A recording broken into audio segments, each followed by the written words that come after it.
ఎంత పిలిచినా గాలి తరిగిపోదు, ఎంత దున్నినా నేల అరిగిపోదు, ఎంత ఒరికినా నీళ్లు అలసిపోదు, ఎన్ని ఫలాలిచ్చినా చెట్టు గర్వపడదు. ఎంత ఆస్తి ఉన్నా, డబ్బు ఉన్నా ఇంకా కావాలి అనిపిస్తే మనిషి హృదయం తృప్తిపడదు. కానీ ఎప్పుడు ఎలా చేస్తాడో తెలియని మనిషి మాత్రం సంపాదించి నా అంతటి వాడే లేడని అనుకుంటాడు. కానీ ఒకటి గుర్తుపెట్టుకోండి, హృదయము చాలా మోసకరమైనది.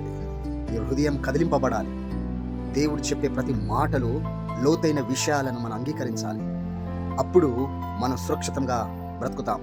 లేక ఒక భయంకరమైన పొంచి ఉన్న ప్రాణం మీదికి మనం తెచ్చుకుంటాం. చూడండి, కొండలు కదిలింపబడ్డాయి, భూకంపం వస్తే భూమి అదిరిపోయింది. అనేక సృష్టి ఆవృత్తులో ప్రతి సృష్టి గజగజ వణుకుతుంది దేవుని యొక్క స్వరం. నీవు నేను దేవుని స్వరం విని మనం ఎందుకు ఇంకా మారలేకపోతున్నాం? సామెతలు 3:6 నీ ప్రవర్తన అంతటి యందు ఆయన అధికారమును ఒప్పుకొనము, అప్పుడు నీ త్రోవలను సరళము చేయను. తను తాను హెచ్చింపబడినవాడు తగ్గింపబడాలి. ఎందుకంటే దేవుని ఎదుట ఎవరైతే తగ్గించుకుంటాడో వాడు ఒక మంచి నమ్మకస్తుడిగా వారిని దేవుడు దీవిస్తాడు.